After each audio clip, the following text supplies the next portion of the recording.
Sergeant Michael Thompson stood at attention in the cargo hold of the military transport plane, his dress uniform immaculate despite the long journey from Afghanistan. The coffin before him was draped in the Union Jack, containing the body of Private James Wilson, a 22-year-old soldier who had made the ultimate sacrifice for his country. Michael had volunteered for this sacred duty, to escort James home to his family in Manchester. The flight had been somber, with Michael maintaining his vigil beside the coffin throughout the 8-hour journey. He thought about James's mother, Sarah, whom he would meet at the airport. She had lost her only son to an improvised explosive device during a routine patrol in Helmand Province. Michael had served alongside James for 6 months and had promised him once, during a quiet moment between missions, that if anything happened, he would make sure James got home safely. As the plane touched down at Manchester Airport, Michael felt the weight of responsibility on his shoulders. This wasn't just another assignment. It was a promise to a fallen brother and a grieving mother. He had coordinated with airport officials weeks in advance, ensuring that everything would proceed smoothly and with the dignity that James deserved. The plan was simple. The coffin would be transferred to a hearse waiting on the tarmac, and Michael would accompany it to the funeral home where the family was waiting. The cargo doors opened, and Michael stepped into the gray Manchester morning. Ground crew members removed their caps as the coffin was carefully loaded onto a specialized cart. Michael walked alongside, his hand resting on the flag-draped casket. Every step was measured, every movement deliberate. This was James's final journey on British soil, and Michael was determined that it would be conducted with absolute honor. The procession moved slowly across the tarmac toward the terminal building. According to the arrangements, they would pass through a designated corridor that had been cleared for this solemn purpose. Airport security had been briefed, and all civilian traffic in the area had been temporarily rerouted. Michael checked his watch. They were right on schedule. Sarah Wilson and her family would be waiting in a private room, and Michael would have the honor of formally presenting James to his mother before the coffin was taken to the funeral home. As they approached the terminal entrance, Michael noticed something was wrong. Instead of the clear pathway he had been promised, there was a crowd of airport staff gathered near the door. A man in a high-visibility jacket was speaking animatedly into a radio, shaking his head repeatedly. Michael's heart sank as he realized that something had gone terribly wrong with the carefully planned arrangements. The man in the high-visibility jacket approached Michael with an apologetic but firm expression. His name tag read David Morrison, Operations Manager. Behind him stood 3 other airport officials, all looking uncomfortable but determined.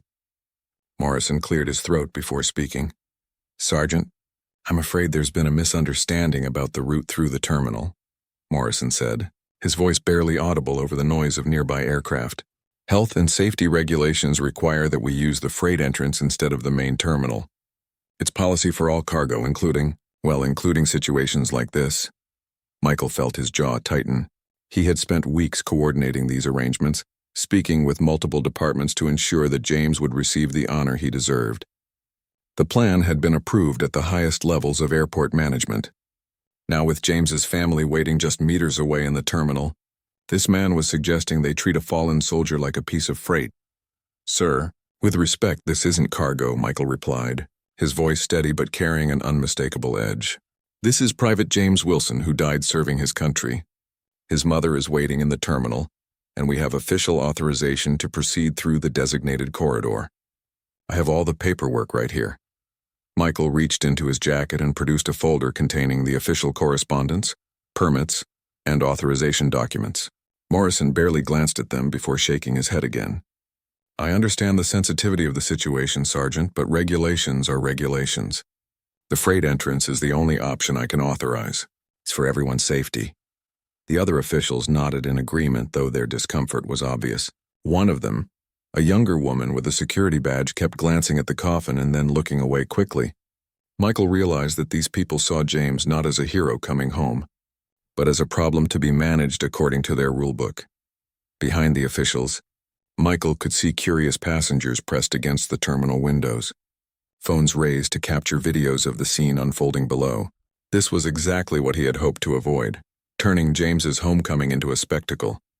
The freight entrance Morrison was suggesting would require them to navigate through service corridors, past garbage containers and maintenance equipment.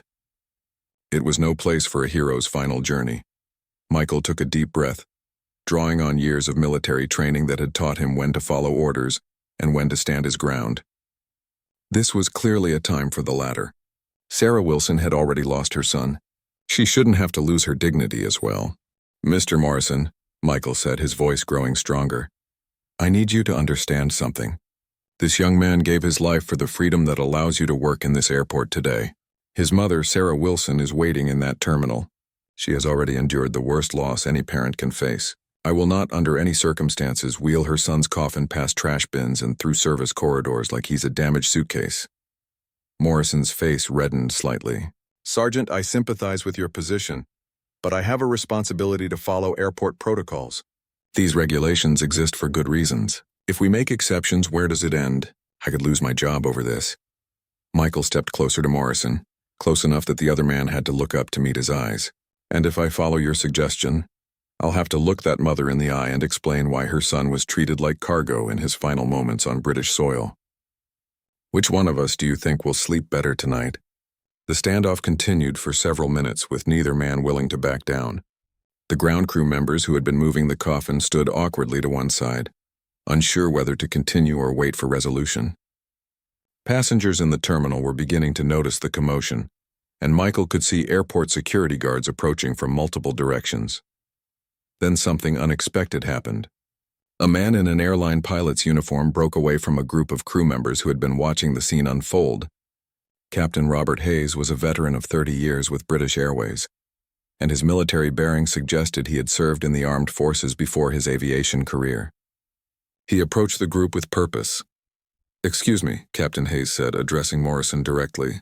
"I couldn't help but overhear the situation. I'm scheduled to depart in 20 minutes, but this is more important than my flight schedule.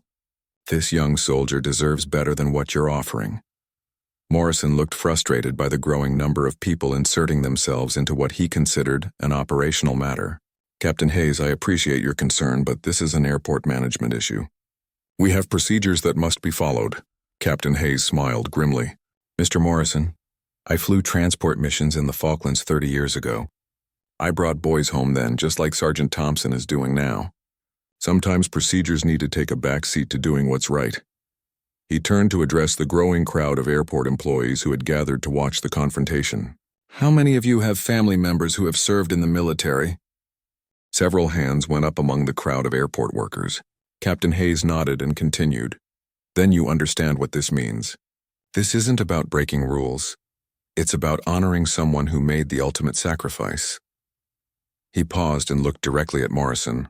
"I'm willing to accept full responsibility for any deviation from protocol. Put it in writing if you need to, but let this soldier complete his mission with dignity." The tension in the air was thick as Morrison considered his options. He glanced at his colleagues, who were now clearly divided in their support. The younger security officer stepped forward. "Sir, maybe we could make an exception this time. We do have the authorization paperwork and the family is already here." Morrison's radio crackled to life.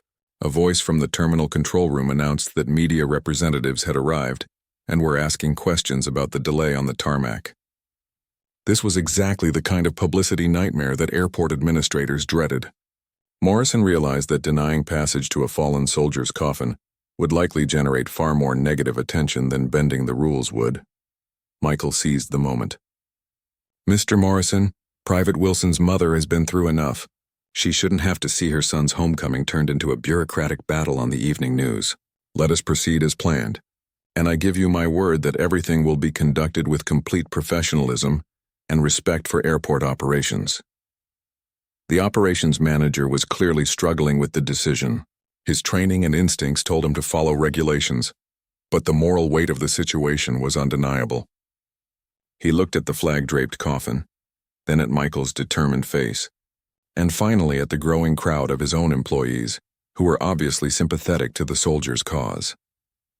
Captain Hayes added one final argument. "Mr. Morrison, in 24 hours, this will either be remembered as the day Manchester Airport honored a fallen hero, or the day bureaucracy triumphed over human decency." "Which headline would you prefer to see?" After what felt like an eternity, Morrison's shoulders sagged slightly in defeat. Against my better judgment and with the understanding that Captain Hayes accepts full responsibility, you may proceed through the terminal as originally planned. But I want everything documented, and any deviation from the approved route will result in immediate termination of the process. Michael felt a surge of relief, but kept his expression neutral. Thank you, sir. You're doing the right thing. He turned to Captain Hayes and extended his hand. Thank you, Captain. James would appreciate what you've done here today. The pilot shook Michael's hand firmly. It's the least I could do, Sergeant. Now let's get this young man home to his family. The procession resumed with renewed purpose. Michael walked beside the coffin as it was carefully wheeled through the designated corridor that had been cleared for their passage. Airport employees lined the hallway, many standing at attention despite having no military training. Word had spread quickly through the terminal about the confrontation and its resolution, and staff members had quietly positioned themselves to pay their respects. Captain Hayes had delayed his own flight to escort the procession personally, walking on the opposite side of the coffin from Michael. Other passengers in the terminal stopped their conversations and stood silently as the group passed. Children pressed their faces against windows, sensing the solemnity of the moment even if they didn't fully understand its significance. As they approached the private room where James's family was waiting, Michael could hear muffled sobbing from behind the door. His heart ached for Sarah Wilson, knowing that seeing her son's coffin would make his death brutally real in a way that phone calls and official notifications could never achieve. He straightened his uniform one final time and prepared for the most difficult part of his mission. The door opened and Michael saw Sarah Wilson for the first time. She was a small woman in her early 50s, dressed in black with red-rimmed eyes that spoke of endless tears shed over the past week. Beside her stood James's father, Robert, a burly man whose strong hands shook as he reached out to touch the flag-draped coffin. James's younger sister, Emma, clung to her mother's arm, her face a mixture of grief and pride. Michael removed his cap and approached Sarah Wilson with measured steps. When he reached her, he came to attention and spoke the words he had rehearsed countless times during the flight home. Mrs. Wilson, on behalf of Her Majesty's Armed Forces and a grateful nation, I present to you your son, Private James Wilson. He served with honor, courage, and distinction. He was a credit to his unit, his family, and his country. Sarah Wilson reached out with trembling hands to touch the flag covering her son's coffin. Thank you for bringing him home, Sergeant, she whispered. James spoke about you in his letters. He said you looked after the younger soldiers like they were your own brothers. Michael felt his composure wavering for the first time since beginning this mission. Ma'am, James was one of the finest soldiers I ever had the privilege to serve with. He talked about you and your family constantly. You raised a remarkable young man. Robert Wilson stepped forward and shook Michael's hand with a grip that conveyed both gratitude and profound sorrow. Sergeant Thompson, we can never thank you enough for what you've done. The fact that you fought to bring James through that terminal with dignity means everything to us. We heard about what happened outside. Michael was surprised that news of the confrontation had already reached the family. Sir, it was my duty and my honor. James deserved to come home the right way. The final transfer ceremony was conducted with perfect military precision. Michael supervised as the coffin was loaded into the waiting hearse, ensuring that every movement was executed with the respect and care that James deserved. Sarah Wilson stood beside him throughout the process, her hand resting on the vehicle that would carry her son to his final rest. As the hearse prepared to depart, Captain Hayes approached the family. Mrs. Wilson, I want you to know that every person in this airport today was honored to be part of bringing your son home. What Sergeant Thompson did out there, standing up for James when others wanted to take shortcuts, that's the kind of loyalty and brotherhood that makes our military strong. Emma Wilson, who had remained silent throughout most of the ceremony, finally spoke up. Will you come to the funeral, Sergeant Thompson? James would want you there. Michael looked at Sarah Wilson, who nodded encouragingly. It would be my honor, Miss Wilson. I wouldn't miss it. As the hearse drove away with James's coffin, Michael felt a mixture of relief and profound sadness. His mission was complete, but it marked the end of his connection to a young soldier who had become like a brother to him. He watched until the vehicle disappeared from sight, then turned to find Morrison approaching with an unexpected expression of respect.